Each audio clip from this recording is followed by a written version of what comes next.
Chapter 1. The Financial Messiah.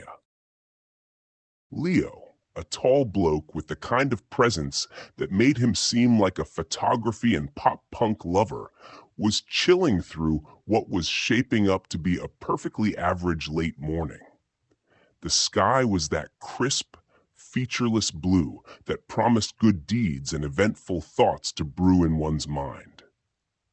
After lounging on a splintered park bench that leaned slightly to the left with little trophies from his recent thrifting expedition through the charities, a variety of 1-pound CDs and jeans with questionable stains, his backpack, bulging with Monster and Skittles, sat by his feet looking all obese.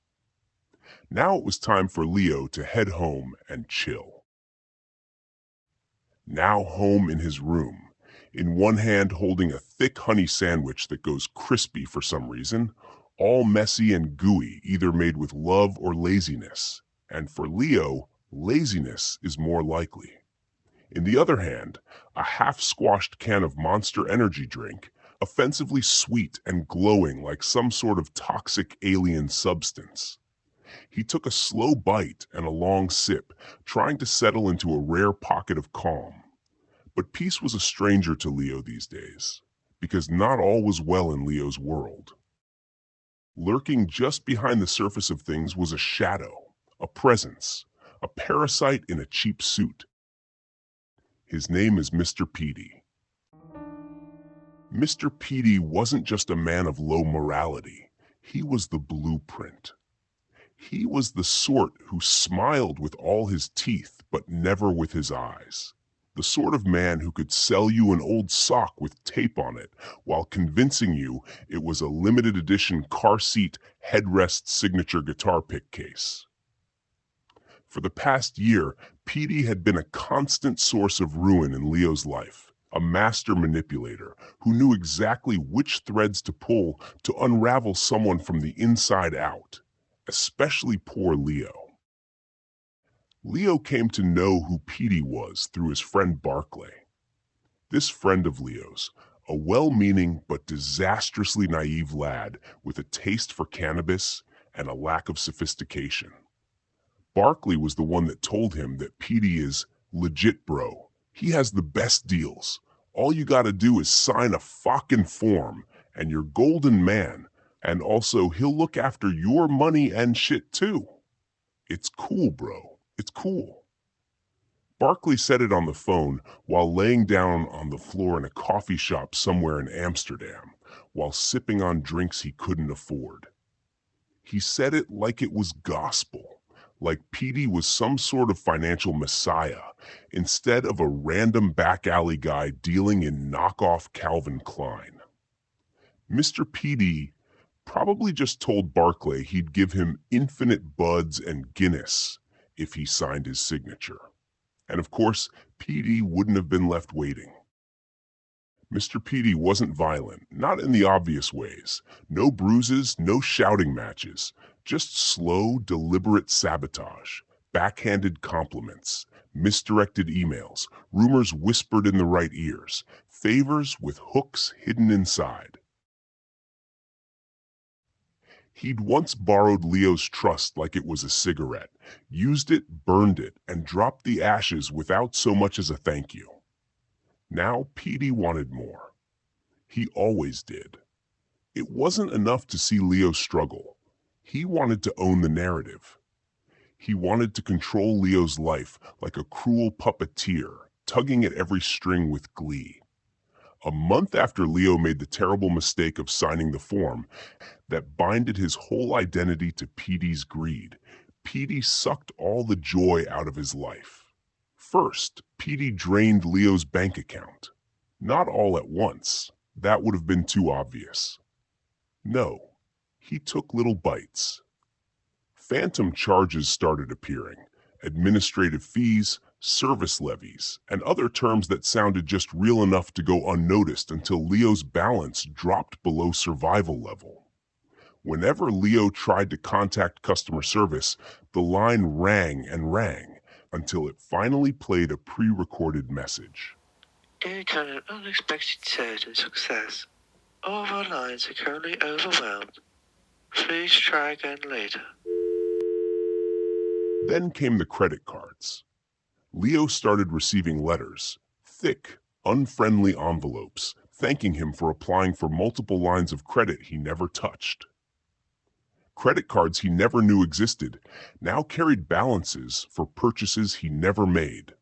One was for a Korean light ash Fender Telecaster, another for a box of drone parts, and Leo has never owned a drone. Next, Petey began to infiltrate Leo's reputation. Emails were sent from Leo's address, poorly written nonsense to teachers, angry rants to friends, awkward messages to exes.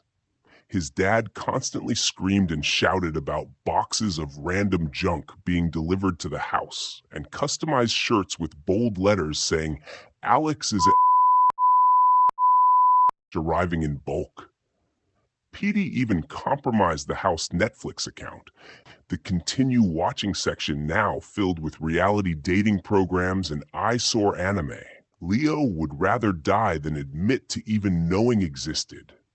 And throughout these utterly horrendous first months, Petey remained a ghost. A flicker on caller ID, a name on the bottom of ominous letters, a signature that forever stalked Leo. After months of Leo enduring hell, the air at home began to change. It felt thick, like it began to choke him with the weight of dread. He felt as if the room was slowly digesting him. Leo began dreaming strange things. Dreams where the house was underwater, where Petey's face began multiplying and melting all around him. And when he tried to escape through the front door, he came face to face with a version of himself standing there, completely expressionless and armed with a sledgehammer, saying the same thing over and over. "It's him. It's him. It's always been him." The lights would flicker in oddly rhythmic pulses. His phone would ring once at 3:33 a.m. every night, always from no caller ID. He would hear only two words being whispered to him, "Call it," in a deep devilish tone, and then the phone would hang up. And then, one random Thursday late evening, the doorbell rang. Leo was casually sat watching YouTube in his room whilst trying to tune out everything that had been happening. Leo also had the house to himself, as he normally does on Thursday late evenings. Leo suddenly heard the doorbell. Confused on why anyone would be outside the house so late, pondered down the stairs and cautiously peeked through the peephole of the front door. And there he was, Mr. Petey. He looked exactly like a man who'd ruin your life via form submissions and indirect debits. Tall, but only in the way that made ceilings feel judged. He wore a slick, impossibly cheap suit, shiny and too tight at the elbows, like it was made of repurposed car seat material. He stood in the doorway like a bad omen that had learned to walk upright. His bald head was painfully bald, almost aggressively bald, the kind of shine that suggested not just a lack of hair, but a long-standing personal war against it. Two thick, bushy eyebrows covered the upper portion of his head, and they began twitching as if they were attempting to sense Leo's presence through the door. Beneath them sat a pair of beady, lifeless eyes. They appeared like they'd never once blinked out of empathy, only surveillance. His ugly, oversized glasses magnified those dead little orbs just enough to make them feel like they were peering straight through the peephole and into Leo's soul, and his thick mustache also twitched, as if it had its own sinister agenda. Mr. Petey wore a hideous smile, not friendly, not warm, just efficient. A smile you'd find stapled to the top of a collection notice. "Leo," he said through the door, his voice eerily smooth and sing-songy like a narrator for an old kid's cartoon. "Leo, believe we have some discrepancies to review. Leo's breath caught. His body screamed to back away from the door, to stay quiet and hope that he'd go away. It was at this moment he had realized that his nightmarish dreams were true. It's him, it's always been him.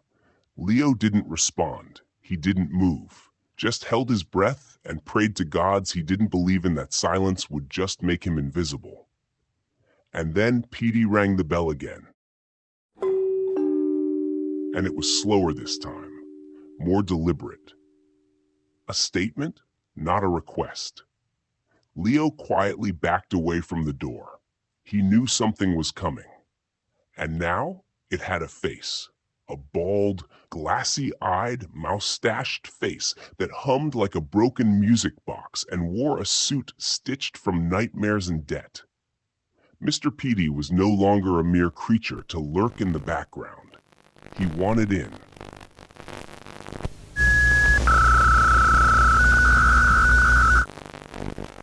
Chapter 2.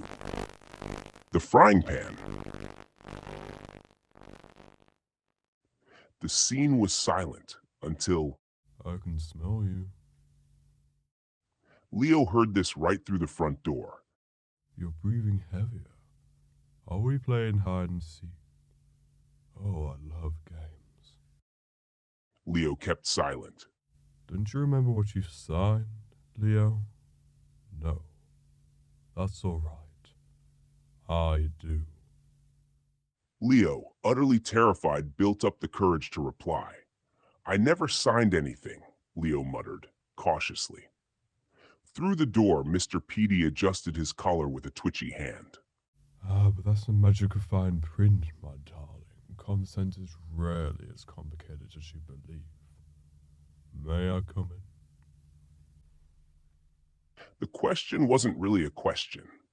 And before Leo could say a word or even move, the door unlocked itself with a mechanical click, and the door slowly jarred open. Petey stepped in. He approached Leo, who was frozen with fear, slowly and taunting until their noses were almost touching. He then spoke with his breath. You can't ghost a ghost, sweet thing. I live in your paper trail now. Petey got closer and slowly placed his hands on Leo's shoulders. He stared into Leo's soul, his mustache twitched, and then Petey let out a little grunt. While still maintaining the sickening sing-songy demeanor, Petey whispered into his right ear.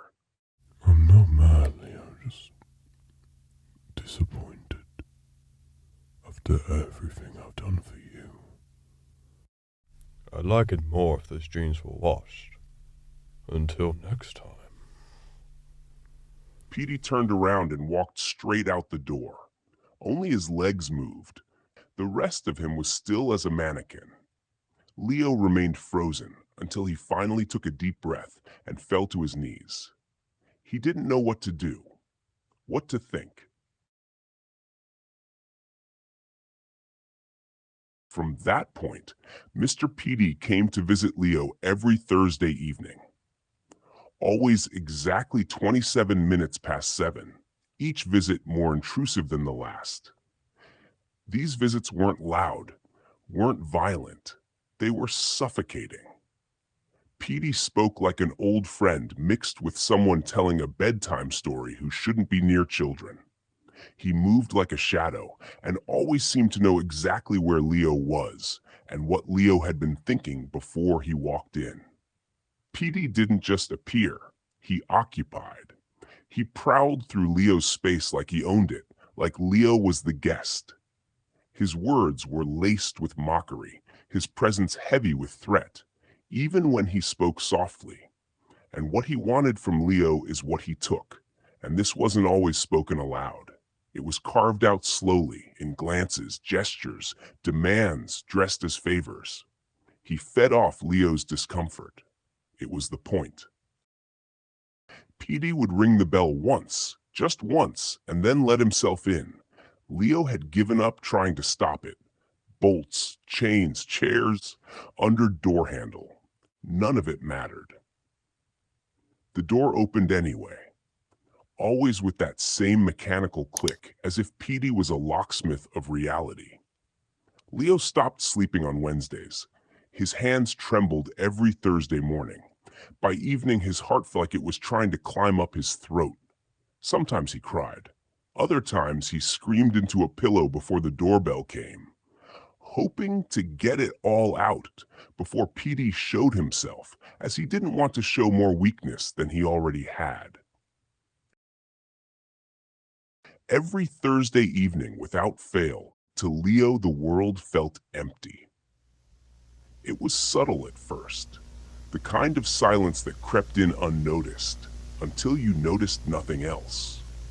The hum of distant traffic faded, the birds that sang relentlessly from the tree outside his window all week fell mute, and the neighbors that would never shut the fuck up gave not a whisper. This week's Thursday has now come around, quicker than Leo would want it to. Mr. Petey rung the doorbell and entered as usual.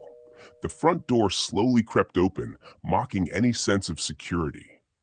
Leo, curled up on the armchair in the main room of the house, didn't even look up when Petey entered the room, his skin as pale and his soul reaching its breaking point.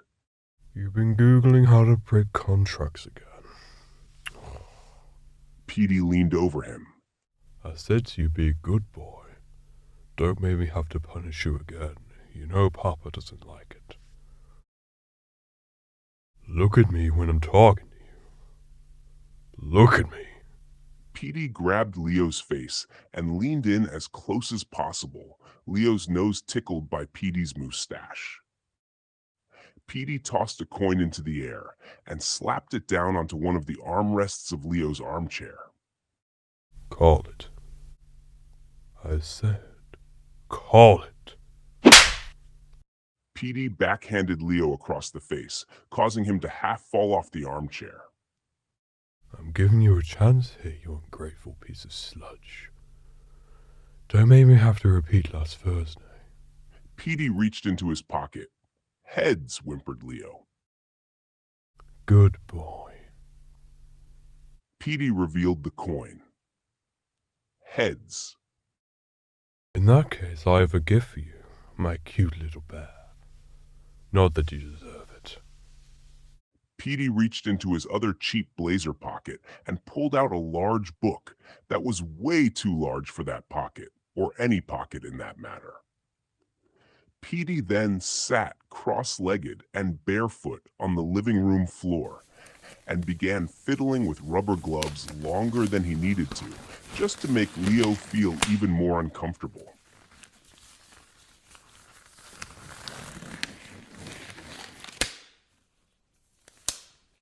Petey began flipping pages that Leo couldn't see, only hear. The soft, deliberate sliding of plastic sheets. Petey spoke without looking up. I especially like this one, Petey said softly, tapping a page with a gloved finger. Messy but sincere. Oh, Leo used to believe in things. Petey looked up at Leo with the most disturbing smile, a smile that is all wrong. Predatory, performed, like a mask stretching over something inhuman. Petey began flipping pages again. Oh, yes, and this one. Sat listening to car seat headrest in your room. You have such good taste. Yes. A picture of you thrifting in town. Oh, right. This one's older than yours, nearly 2 weeks old. I adored that about you, Leo. Shame you haven't been in a while. Have you felt too stressed out recently? I like the candid ones best. They taste the best as well. Honest. This one of you brushing your teeth, eyes half riddled with sleep. So cute. You at college staring blankly at a screen. If I were your tutor, I would punish you for sure. Truly my favorite, my darling in the shop. One hand on the tile wall as always. You know, I've come close to holding your hand before.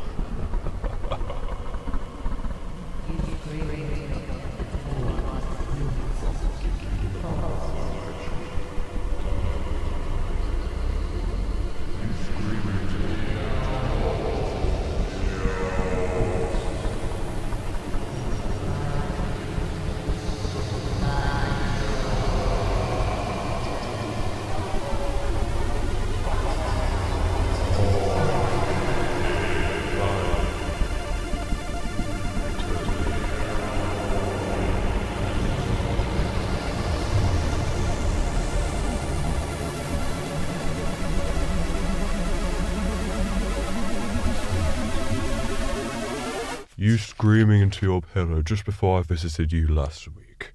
Poor sweet babe. Leo slammed the photo album shut with a crack that echoed through the room. Mr. Petey looked up, momentarily taken aback. Leo was no longer seated. He stood over him now, fists clenched, heart racing. "Get out," Leo choked, the words trembling on the edge of rage and panic. Petey tilted his head, that awful smile twitching. Oh, are we playing a game? How fun. "I said, get out of my life," Leo shouted, voice cracking, the fury barely holding back the fear flooding his veins. Petey just blinked slowly, as if savoring the moment. So I've finally done it, huh? I've finally broken you. Petey caresses Leo's foot. It turns me on. Petey stands up to greet Leo's face with his own and whispers into his left ear. I'll see you next week, sweet thing. Mr. Petey turns around and heads for the front door. No! Leo snatches up the photo album and lobs it at the back of Petey's head. Mr. Petey stopped in his tracks and slowly turns around, no longer smiling. His face sagged slightly, as if his skin didn't know where to sit without the sickening grin to hold it in place. His mustache twitching wildly, his corpse-like eyes fixed onto Leo. His jaw began to hang, and a hissing sound began filling the silence. Leo didn't hesitate. He let out a war cry, fists raised, and charged. Petey, eerily calm, caught Leo midair by the shirt with one hand and slammed him down onto the coffee table. The glass cracked beneath him, shards digging into his back. Leo groaned in pain, his body probably broken, but he wasn't done. Not yet. Petey leaned over, reaching with hands that stretched too far, his fingers almost worm-like as they wriggled toward Leo's chest. Leo twisted and rolled, like dodging Petey's grasp. He snatched the photo album once more and flung it with rage-fueled precision, cracking Petey square in the face. A muffled hiss escaped him as his head snapped back from the impact. Leo didn't wait.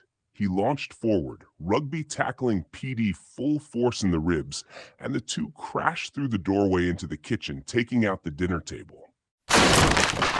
Leo scrambled to his feet, adrenaline overriding pain. He began throwing everything he could get his hands on at Petey whilst screaming bloody murder. Plates, cutlery, glasses, utensils, chairs, toaster, a tin of salmon, even the fucking microwave. Leo, blinded with rage, missed the majority of his throws, but ones that did hit his target, Petey just shrugged them off.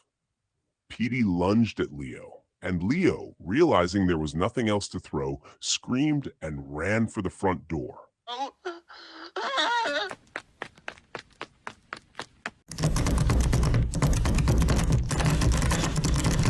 To Leo's shock, he could not get the door to open. He could hear Petey getting closer, walking slowly on purpose to further torture Leo. And in that moment, Leo wriggled up the stairs and shut himself in the bathroom.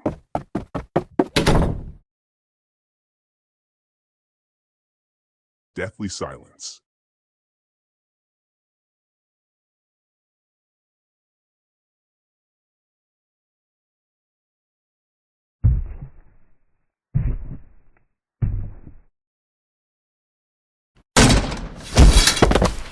The door suddenly burst open violently, launching Leo backwards straight into the bathtub. The shower curtain pole fell down, smacking poor Leo on the head. Dazed and winded, Leo groaned, trying to sit up, only to see Petey step through the doorway with a grin that stretched far too wide, with its skin looking like it was melting off his face. Its eyes now fully blackened and locked on to Leo.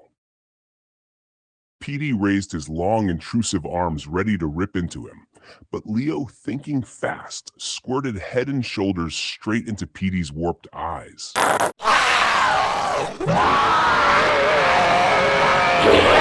Petey screeched. Not like a man, like something trying to imitate one. The shriek was high-pitched and layered, like multiple mouths screaming from deep inside its throat. It staggered backward, clawing at its face. Leo didn't wait. He grabbed the now ripped shower curtain from the rail and hurled it over Petey's head, and again grabbing anything he could, a bar of soap, razors, a toilet brush, and launched them at Petey.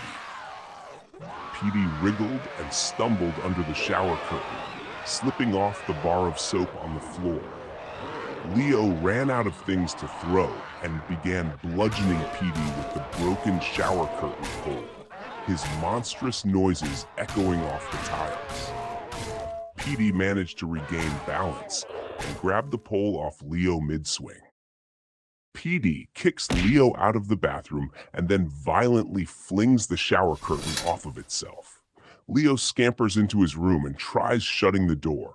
But before Leo could react, Petey forced the door wide open and licked Leo with a long, large, dark tongue that slithered across Leo's face. Leo, blinded with gloop, staggered backward into the room, his vision swimming. Petey's disguise is further decaying. The rubber gloves had torn as its fingers beneath were stretched and now disgustingly long. Its joints gnarled like roots. They moved like they had minds of their own, twisting and curling. The rest of Petey is covered with pulsing veins and sagging skin. Leo is cornered. Once again, Leo threw everything in the room at Petey. The TV, his Xbox, a guitar, his chair, books, the bedside table, literally everything. Petey wriggled and wraggled towards Leo with its long tongue sticking out, tasting the fear in the air, until it mistakenly stepped right on top of a skateboard with no grip tape causing it to lose balance. Leo didn't wait. I'm gonna fuck you up, Petey! He launched himself forward and slammed into Petey's chest, wrapping his arms around the creature's torso. Together, they tumbled through the bedroom door and crashed down the stairs. Leo clung tight, using Petey's contorted body as a makeshift surfboard. From the stairs, Leo is unscathed. Petey, on the other hand, lay in a mangled mess. Leo stood up and looked down at Petey. All was quiet.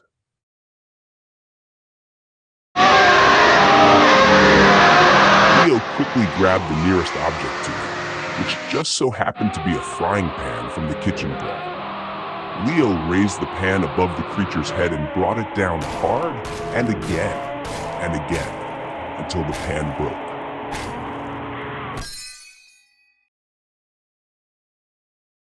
Silence. Leo looked down at what was once Mr. Petey whilst hyperventilating. There isn't much left of its face, though Leo could make out that it began smiling with that sickening expression once again. What is this creature? Leo thought to himself. Silence. Leo leaned in closer, searching the remains for answers he wasn't sure he wanted. The body didn't bleed the way it should have. The flesh wasn't right, too pale, too elastic. Where skin had torn, something darker writhed underneath.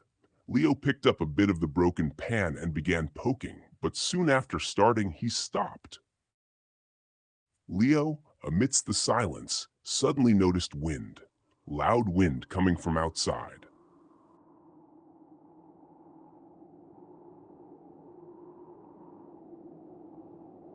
He stumbled to the front door, hand trembling on the door handle from adrenaline, and the door now magically unlocked, pulled it open, only to be met with a wall of snow and darkness. A thick blizzard raged just beyond the front door, snowflakes swirling violently in every direction. The hallway began filling with the outside. It is also pitch dark, not night dark, something worse. The kind of dark that felt deliberate, smothering, alive. There were no streetlights, no moon, just a howling void of snow and blackness. Leo stood there, confused, blinking against the cold sting of wind and ice. His breath came in sharp clouds.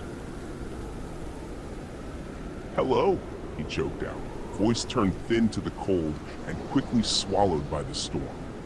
No answer, only the howling storm. He shut the door with effort, the wind fighting him every inch of the way. The latch clicked into place. Leo turned around. The house sank into darkness. The cold intruded into the walls, the floor, his skin. The air inside now just as frigid as the outside, each breath sharp and visible. He shivered uncontrollably as the wind howled through the walls. Leo blinked in the dark, heart hammering. The darkness wasn't just filling the space, it was aware of it. This isn't possible, thought Leo. This isn't happening. Leo reached into his pocket for his phone to render some light, his fingers already numb. He pressed the power button. Nothing. Again, still nothing. It's dead, not low battery, it's dead cold. He pressed harder, shaking it, trying to will it to life, whimpering, but the screen stayed black. He may as well be blind. His breath fogged the air, each exhale harsh and sharp. He knew of a torch, or a flashlight, or whatever the fuck you want to call it in the kitchen drawer next to the sink. Leo stuck to the walls to get to the kitchen, starting from the front door. He heard crunching under his feet. That must be the coffee table from earlier. Leo found the drawers and began rustling through each one until he felt a torch-like object in his hands. It clicked on and the kitchen came into view. He noticed thick frost had formed onto the windows and now began welding itself onto everything else. Leo knew he couldn't linger. He had to get help. He made his way back to the hallway where Petey lay, but instead saw only the broken pieces of frying pan. Petey is gone. No drag marks, no blood trail, nothing, just absence. Leo's heart thudded painfully in his chest. The walls feel like they are closing in on him. His only view, the small circle of light from the torch. Killing Petey hadn't ended it. It had opened something.